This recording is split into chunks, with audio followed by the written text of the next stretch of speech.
Cancer यानी कि कर्क बहुत इंटरेस्टिंग साइन होता है। सबसे पहले तो चंद्रमा के द्वारा कंट्रोल किए जाने वाला ये इकलौता साइन यानी कि इकलौती राशि है। दूसरी बात कि ये पानी यानी कि जल के तत्व की पहली राशि है और आपकी कुंडली में नैसर्गिक रूप से चौथे भाव को कंट्रोल करती है। यही वजह होती है कि जिन लोगों का जन्म कैंसर यानी कि कर्क राशि में होता है वो भी बाकी पूरी दुनिया से एकदम अलग होते हैं। लेकिन इंटरेस्टिंग चीज ये है कि इतने टेंडर, इतने मासूम, इतने भले लोगों के जीवन में जब साढ़े साती आती है ना, तो अक्सर उनको बहुत सारी अलग अलग प्रकार की परेशानियां देकर जाती है। अब ये परेशानियां क्या हो सकती हैं और साढ़े साती कर्क राशि के लिए किस तरीके से काम करती है, वो सारी बातें जान लेते हैं आज के वीडियो में।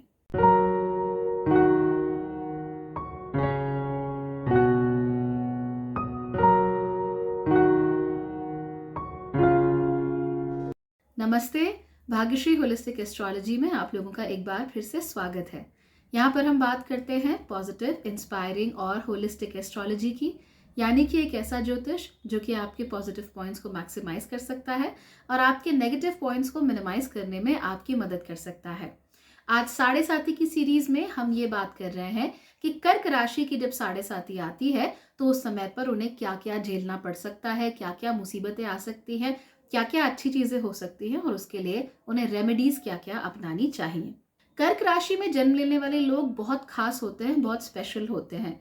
एक तो इन लोगों की इमोशनल अवेयरनेस बहुत अच्छी होती है, अपने आसपास के माहौल को बहुत अच्छे तरीके से ये लोग पहचान लेते हैं, किसके मन में क्या चल रहा है, कोई परेशान तो नहीं है। तो इमोशनल जो उतार चढ़ाव इनके आसपास के लोगों के जीवन में होते हैं उसको ये बहुत अच्छे तरीके से पहचान लेते हैं और उसके साथ बहुत अच्छे तरीके से एडजस्ट भी कर लेते हैं। इसके साथ साथ ही ये लोग काफी स्मार्ट होते हैं और काफी सेंसिटिव भी होते हैं। ये लोग फीलिंग्स बहुत ज्यादा होती है इनके अंदर, यानी हर चीज को बहुत ज्यादा महसूस करते हैं, बहुत ज्यादा फील करते हैं हर चीज को। तो जो भी इमोशन होगा उसे अक्सर बड़े एक्सट्रीम में फील कर लेते हैं और कई बार तो ये एक्सट्रीम बहुत ज्यादा ही आगे चले जाते हैं। याद रखिए कि ये चंद्रमा के द्वारा इस राशि को ओन किया जाता है, यानी चंद्रमा इस राशि के स्वामी हैं जो खुद ही बार बार बदलते रहते हैं। दूसरी बात यह है कि जल तत्व की राशि है, जल में भी चेंजेस की टेंडेंसी होती है। आप पानी को किसी भी बर्तन में रख दीजिए, वो पानी उसी के जैसा हो जाएगा। कोई भी रंग डाल दीजिए, पानी वैसा ही हो जाएगा। कैसी भी मिट्टी में आप उसे डाल दीजिए, कैसी भी जगह पे डाल दीजिए, पानी वैसा ही हो जाएगा। तो पानी के अंदर भी ये चेंज होने की क्वालिटी होती है इमीडिएटली, और चंद्रमा के ऊपर भी ये इमीडिएटली चेंज करने की क्वालिटी होती है। जब दो चीजें एक साथ मिक्स होती हैं तो हमें ऐसे लोग मिलते हैं जो बहुत सेंसिटिव हैं, बहुत प्यारे भी हैं, लेकिन बहुत जल्दी हर्ट भी हो जाते हैं और जिनके मूड्स बार बार बार बार बदलते रह सकते हैं और उन मूड पर काबू करना अक्सर इनके लिए भी पॉसिबल नहीं होता। जब साढ़े साती आती है तो अक्सर ये जो मूड स्विंग्स होते हैं थोड़े एक्सट्रीम पर चले जाते हैं। यानी सामान्य रूप से थोड़ा सैडनेस फील हो रही है, चलो थोड़ा खुशियां भी फील हो गई, लेकिन जब साढ़े साती आती है तो सारे इमोशंस इन्हें एक्सट्रीम्स में फील होने शुरू हो जाते हैं। So that is one of the most interesting things जो आप कर्क राशि की साढ़े साती में नोट करेंगे। साढ़े साती इन जनरल कर्क राशि वाले लोगों के लिए इमोशनली बहुत ज्यादा टैक्सिंग होती है, यानी इमोशनली उनके ऊपर बहुत ज्यादा ड्रेन कर देती है, बहुत तंग भी कर सकती है इमोशनली। तो साढ़े साती है क्या, पहले ब्रीफ में समझ लेते हैं। देखिए, साढ़े साती काउंट की जाती है आपके चंद्रमा से। सबसे पहले ये पता लगाइए कि आपका चंद्रमा कहाँ है। अगर चंद्रमा का पता लग गया कि कौन सी राशि में है, तो फिर जैसे ही शनि आपके चंद्रमा से 12वीं राशि में, आपके चंद्रमा की राशि में और उसके बाद आपके चंद्रमा से दूसरी राशि में जाएंगे, इन 3 राशियों में जब शनि रहेंगे तो आपकी साढ़े साती मानी जाएगी। साढ़े साती क्यों बोलते हैं? साढ़े साती मतलब 7.5 ईयर्स। शनि हर साइन में 2.5 साल तक रहते हैं, तो आपकी राशि से 12वें साइन में 2.5 साल रहेंगे, आपकी राशि में फिर 2.5 साल रहेंगे और आपकी राशि से अगली जो राशि है, दूसरी जो राशि है, वहां 2.5 साल रहेंगे। तो टोटल मिला के ये 7.5 साल का पीरियड हो जाता है, जो कि आप लोगों के जीवन में हमेशा बहुत इंटरेस्टिंग होता है, आपके जीवन में हमेशा इंटरेस्टिंग चीजें लेकर आता है। ये साढ़े साती आपको लगभग हर 29-30 साल में एक बार देखने को मिल जाती है। क्यों? क्योंकि शनि 2.5 साल लगभग एक साइन में रहते हैं, तो पूरा जो जोडियाक है, जो पूरा हमारा राशि चक्र है, उसका चक्कर काटने में इन्हें लगभग लगभग 29 से 30 साल लग जाते हैं, डिपेंडिंग ऑन उनकी मूवमेंट क्या है, कितनी बार रेट्रोग्रेड हुआ है एंड ऑल दैट। सो हर 29-30 साल में एक बार आपको साढ़े साती फेस करनी ही पड़ेगी। और साढ़े साती एक ऐसा फेज होता है जहां पर शनि आपके ऊपर काफी प्रमुखता से आपके जीवन में काम करते हैं, आपको आपके कर्मों का फल देते हैं, क्योंकि कर्मों का जो प्रधानता है या कर्मों की जो ओनरशिप है और कर्मों का जो आपको फल मिलता है उसकी ओनरशिप है वो शनि देव के पास है। तो वो आपको आपके कर्मों को ज़्यादा अच्छे से नोट कर रहे होते हैं और उन कर्मों के फल भी आपको उस समय पर देते हैं। और यही वजह होती है कि कई लोगों के जीवन में साढ़े साथी बहुत प्रॉब्लम लेकर आती है, लेकिन कई लोगों के लिए उनकी साढ़े साथी उन्हें जीवन के टॉप पर भी पहुंचा देती है, उन्हें बहुत ऊंचा भी ले जाती है, डिपेंडिंग ऑन कि आपके कर्म किस तरह के हैं, आपने कितना पुण्य कमाया है, कितना पाप किया है एंड ऑल दैट। सो ये तो खैर अलग बात हो गई। लेकिन साढ़े साथी जो कर्क राशि वाले लोग हैं उनके लिए कब स्टार्ट होती है? बहुत सिंपल है। जैसे ही शनि आपकी राशि से 12वीं राशि में आएंगे, यानी आपकी राशि तो हो गई कर्क, जैसे ही शनि आपसे 12वीं राशि में यानी एक राशि पहले, जो कि कौन सी हो जाती है? मिथुन राशि। जैसे ही शनि ने मिथुन राशि में प्रवेश किया आपकी साढ़े साथी शुरू हो जाएगी। उसके बाद शनि जाएंगे आपकी खुद की राशि कर्क में और फाइनली चले जाएंगे आपसे अगली राशि सिंह में। तो जब शनि जेमिनाई यानी मिथुन राशि में प्रवेश करेंगे तो साढ़े साथी शुरू, और जब सिंह राशि से बाहर निकल जाएंगे तो आपकी साढ़े साथी खत्म। तो इस तरीके से हम उसे देख सकते हैं। फिलहाल तो बहुत लंबे समय तक कर्क राशि वालों की साढ़े साथी नहीं आने वाली, क्योंकि 2022 चल रहा है और शनि इस समय पर कुंभ राशि में है। तो आपके पास काफी सारा टाइम है आपकी साढ़े साथी शुरू होने के लिए, लेकिन it is going to be a very important phase in your life, तो उसके लिए तैयार आप लोगों को रहना चाहिए। साढ़े साथी को हम 3 अलग अलग पीरियड्स में डिवाइड कर सकते हैं। पहला पीरियड होता है राइजिंग या असेंडिंग साढ़े साथी, दूसरा होता है पीक साढ़े साथी और तीसरा होता है डिसेंडिंग साढ़े साथी। जो राइजिंग साढ़े साथी है यानी जो आरोह करती हुई साढ़े साथी है वो तब होती है जब शनि आपसे 12वीं राशि में हो। यानी कर्क राशि वालों के लिए जब शनि जेमिनाई यानी मिथुन राशि में होते हैं तो आरोह करती हुई साढ़े साथी होती है। फिर जब शनि कर्क राशि में आ जाते हैं तो पीक पे होती है साढ़े साथी, यानी अपने सबसे इंटरेस्टिंग सबसे मजबूत फल दे रही होती है। और फिर जैसे ही सिंह राशि में चले जाते हैं शनि, उसके बाद आपका अवरोह करती हुई साढ़े साथी शुरू हो जाती है। ओके, तो ये 3 अलग अलग पीरियड्स यहाँ पे हम डिवाइड कर सकते हैं। तीनों ही पीरियड 3 अलग अलग प्रकार के रिजल्ट्स आपके लिए लेकर आते हैं। सबसे पहले बात करते हैं राइजिंग असेंडिंग या आरोह करती हुई साढ़े साथी की। एज आई सेड, जैसे ही शनि मिथुन में जाएंगे ये वाला पीरियड शुरू हो जाएगा। तो 2.5 साल तक जब तक शनि इस राशि में रहते हैं, यानी कौन सी?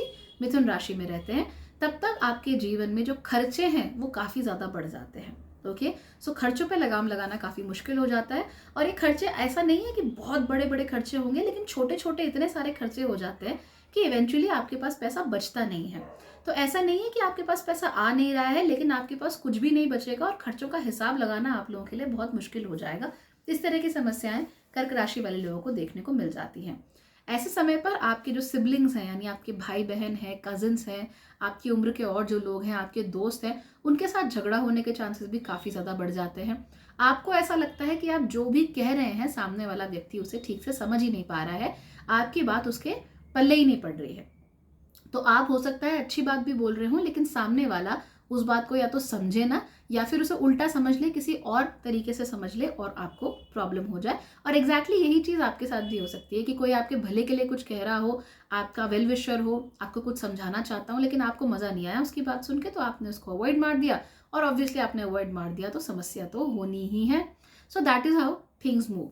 इसके साथ साथ ही जो पहला फेज होता है साढ़े साथी का, उसमें आप लोगों को हेल्थ से रिलेटेड समस्याएं भी आ सकती हैं। मोस्टली ये समस्याएं आपके डाइजेशन के साथ जुड़ी हुई होती हैं, या फिर आपके पैरों में काफी ज्यादा थकान होने लगती है। यानी शनि आपको बहुत दौड़ाता है, बहुत दौड़ भाग कराता है, जिसकी वजह से आपको पैरों में थकान महसूस होने लगती है। तो एक तरफ तो थकान हो गई, दूसरी तरफ आपका डाइजेशन अच्छा नहीं रहता है। एक और चीज जो नोट करने वाली है वो ये है कि शनि इस समय पर संबंधों को जरूर बिगाड़ना शुरू कर देता है। अब ज्यादातर लोग ये समझते हैं कि यार सबसे मेरा झगड़ा हो रहा है, प्रॉब्लम हो रही है, लेकिन शनि दरअसल उन्हीं संबंधों को तोड़ने की तरफ अग्रसर होते हैं जो संबंध आपको तकलीफ दे रहे होते हैं। तो मान लीजिए आपका कोई दोस्त है, आपको एक्सप्लॉइट किया जा रहा है, आपके साथ आपको यूज कर रहा है, आपका पैसा खर्चा करवा रहा है, आपके रिसोर्सेज यूज कर रहा है, लेकिन आप उससे सिर्फ इसलिए चिपके पड़े हैं कि भाई मेरा दोस्त है, मैं उसे छोड़ नहीं सकता। और कर्क राशि वालों की बहुत ये खराब आदत होती है कि ये किसी को छोड़ नहीं पाते। ओके, चाहे उन्हें कितना भी कोई परेशान कर रहा हो, ये माफी मांग लिया तो चलो मान गए, ये छोड़ने की स्थिति में किसी के नहीं होते। तो that becomes a problem for them. इसीलिए ये लोग लंबे लंबे अब्यूजिव रिलेशनशिप्स को झेल जाते हैं। और अब्यूजिव रिलेशनशिप पेरेंट्स के साथ हो सकते हैं, सिबलिंग्स के साथ हो सकते हैं, आपके दोस्तों के साथ हो सकते हैं, आपके पति पत्नी के साथ, आपके बच्चों के साथ भी हो सकते हैं। तो जो भी अब्यूजिव रिलेशनशिप है उसमें ये लोग पड़े रहते हैं, उसे छोड़ नहीं पाते हैं। इसीलिए शनि जैसे ही अपने राइजिंग फेस में आते हैं, इनकी राशि से 12वें राशि में चले जाते हैं, उस समय पर ये इनके जो सबसे टॉक्सिक रिलेशनशिप्स होते हैं उनको धीरे धीरे करके छुड़वाना शुरू कर देते हैं। और क्योंकि गेहूं के साथ घुन भी पिस जाता है अक्सर, इसीलिए क्योंकि ये खुद तो छोड़ नहीं रहे होते, इसीलिए उनको ये जो खराब रिलेशनशिप है, जो अब्यूजिव रिलेशनशिप है, इनको छोड़ने के चक्कर में अक्सर अपने 2-4 अच्छे मित्रों से भी हाथ धोना पड़ सकता है। नए संबंध बनाना इस समय पर बहुत मुश्किल हो जाता है और थोड़ा बहुत आइसोलेशन इस समय पर आपको महसूस हो सकता है, तो इसकी वजह से प्रॉब्लम होती है। आपकी 7.5 का दूसरा और सबसे इंटेंस फेज तब शुरू होगा जब शनि कर्क राशि में आ जाएंगे। यानी पहले 2.5 साल तो मिथुन राशि में थे, वहां पे आपने ये सारी चीजें फेस की। अब वो आ गए हैं आप ही की राशि कर्क में, जहां पर 7.5 ज्यादा मजबूती से अपने रिजल्ट्स आपको देना शुरू कर देगी। क्यों? क्योंकि यहाँ पर चंद्रमा और सैटर्न का कंजंक्शन होगा। इस पर भी सबसे ज्यादा इंपॉर्टेंट, ये सबसे इंटरेस्टिंग रिजल्ट्स जो आएंगे वो तब आएंगे जब शनि आपके चंद्रमा की एग्जैक्ट डिग्री के ऊपर से जा रहा होगा। ओके, सो फॉर इंस्टेंस चंद्रमा आपके 10 डिग्री कैंसर में है, यानी 10 डिग्री कर्क में है, तो जैसे ही शनि 10 डिग्री कर्क पर आएंगे तो वो अपने सबसे इंटेंस रिजल्ट आपको देंगे। और यहाँ पर हमें चंद्रमा के साथ शनि की युति तो हर महीने देखने को मिलेगी, क्योंकि चंद्रमा शनि के साथ शनि तो वहीं रहेगा और चंद्रमा हर महीने में लगभग लौट कर उस स्थान पर आ जाते हैं। तो शनि और चंद्रमा की युति हर महीने आपको देखने को मिलेगी। So that will trigger a lot of changes in your life. तो वो आपको जरूर देखने को मिल सकता है। और वो दिन ऐसे दिन हो सकते हैं जहां आपको बहुत इंटेंस इश्यूज महसूस हो। जैसे अभी इस समय पर कुंभ राशि में शनि है, जब मैं ये वीडियो बना रही हूँ तो लगभग 0 डिग्रीज 1 डिग्री पे पहुंचने वाले हैं। तो जिन लोगों का चंद्रमा 1 डिग्री पर होगा उनको समस्या होगी, और खासतौर पे तब जब शनि और चंद्रमा 1 डिग्री क्या कहते हैं कुंभ राशि में रहेंगे, उस समय तो उन्हें सबसे ज्यादा समस्या होगी। वो दिन उनके लिए सबसे ज्यादा प्रेशर क्रिएट करने वाला, उनके दिमाग में सबसे ज्यादा मुसीबतें लाने वाला और सबसे ज्यादा नेगेटिव थॉट्स लाने वाला हो सकता है, बिकॉज शनि चंद्रमा के ऊपर काफी प्रेशर डालता है।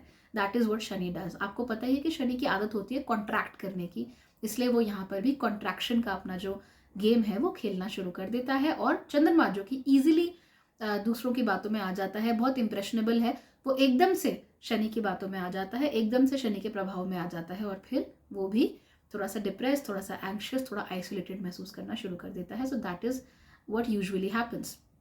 हालांकि जैसे ही सेकेंड फेज होता है 7.5 का शुरू, वहां पे बड़ी इंटरेस्टिंग चीज होती है कि आपके जो इमोशंस होते हैं, सबसे ज्यादा तकलीफ उन इमोशंस में होती है। ओके, सो आपको ऐसा महसूस होने लगता है कि आप अपने इमोशंस को कंट्रोल नहीं कर पा रहे हो। आपके जो जनरल मूड स्विंग्स हैं वो मूड स्विंग्स थोड़े ज़्यादा बढ़ जाते हैं, थोड़े एग्रेसिव हो जाते हैं। यानी रो रहे हैं तो ज़रूरत से ज़्यादा रो रहे हैं, हंस रहे हैं तो ज़रूरत से ज़्यादा हंस रहे हैं। आपके इमोशंस आपके कंट्रोल में नहीं है। गुस्सा आ रहा है तो ज़्यादा आ रहा है, फ्रस्ट्रेशन हो रही है तो सामान्य से ज़्यादा हो रही है। ऐसी चीज़ें आप लोग महसूस करते हैं। आइसोलेशन, दूसरों से अलग होना, ये सब बहुत ज़्यादा प्रॉब्लमैटिक है। अब याद रखिए कि पहले फेज में शनि ने आपके काफ़ी सारे रिश्ते तोड़े या उन्हें अंडर स्ट्रेन लेकर आए, तो वो जो एक हर्ट होता है रिश्ते तोड़ने का या टूटने का, जो कि चंद्रमा के द्वारा कंट्रोल कर्क राशि कोई रिश्ता तोड़ना ही नहीं चाहती।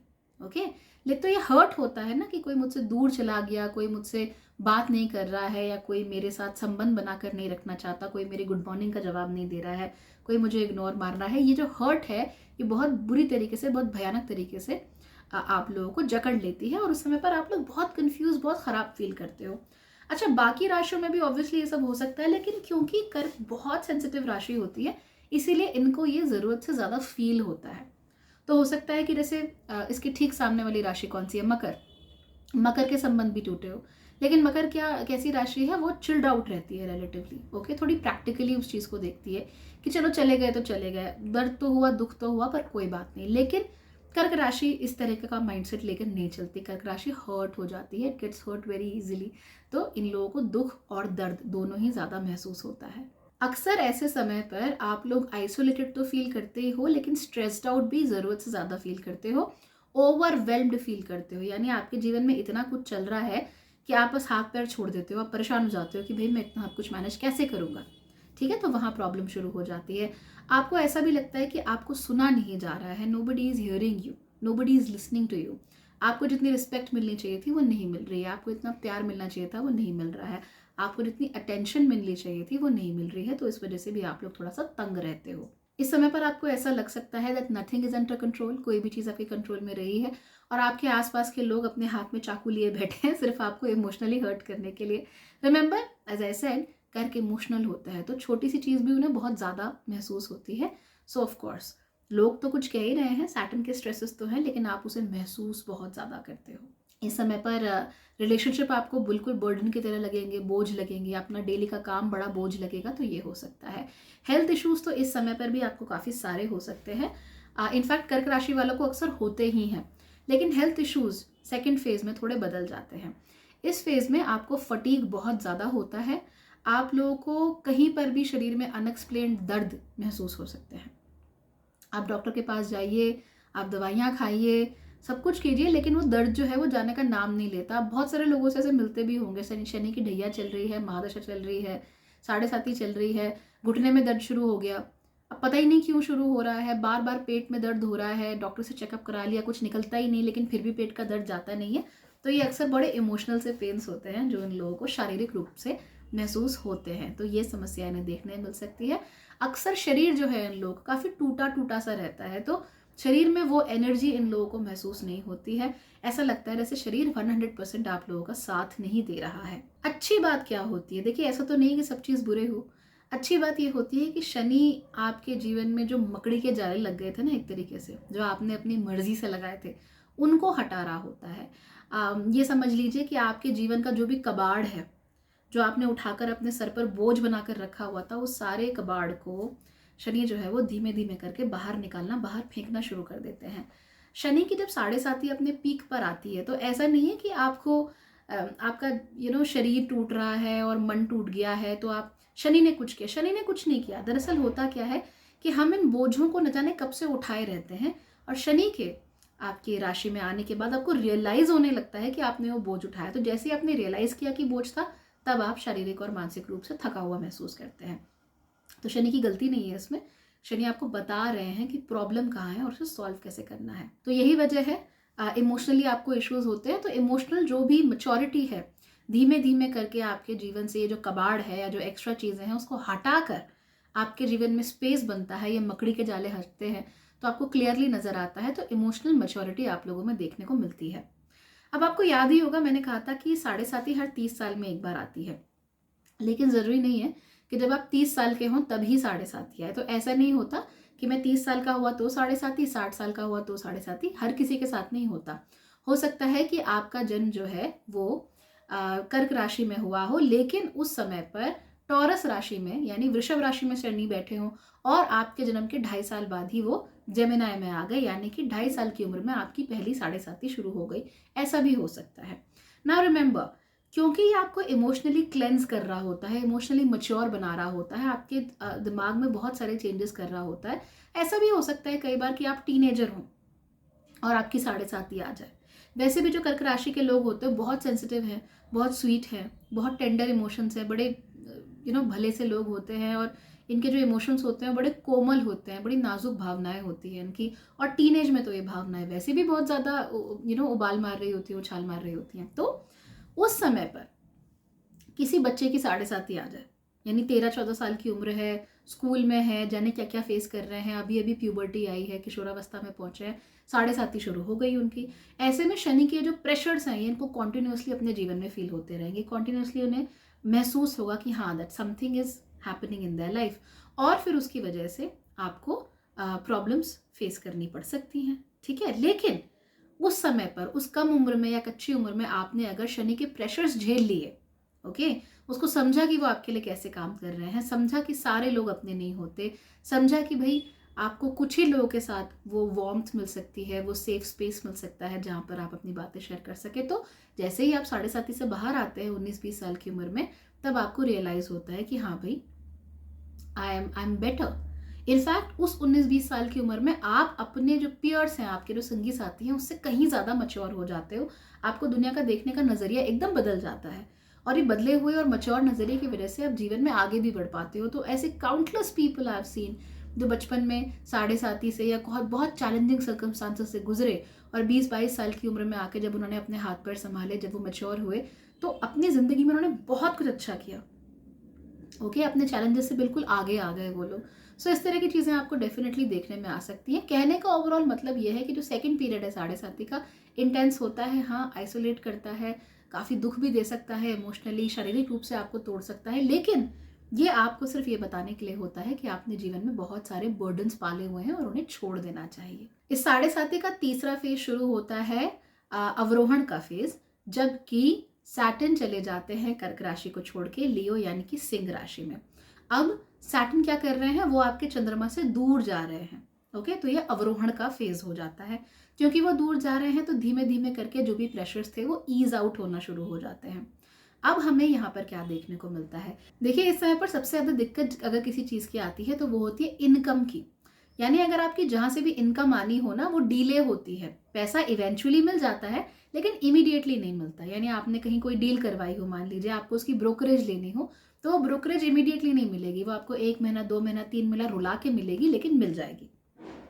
तो इवेंचुअली अगर आपको इमीडिएटली ज़रूरत हो उस पैसे की तो वो इमीडिएटली नहीं मिलने वाला। और 3 महीने जो आपको इशू होगा कि यार पैसे नहीं आ रहे हैं, ऐसा वैसा इस तरह की चीज़ें, वो तो आपको झेलना ही पड़ेगा, कांट रियली हेल्प इट। ठीक है, तो इस तरह की चीज़ें आपको देखने में मिल सकती हैं। उसके साथ साथ ही आप लोगों को अपना जो घर बार है उसमें थोड़े इशू हो सकते हैं। आपकी ज़बान, अगेन सेकंड हाउस में जब भी सैटर्न जाते हैं वो आपकी ज़बान को ड्राई कर देते हैं। तो हो सकता है आप कहने लगे कि कोई किसी का नहीं होता, कोई किसी की मदद नहीं करता, रिश्ते नाते सब बेकार हैं, इस तरह की चीज़ें। तो आपकी ज़बान जो है वो थोड़ी सी कड़वी हो जाए, इस तरह की चीज़ें भी देखने में मिल सकती हैं। तो इन चीज़ों को आपको अवॉइड करना चाहिए।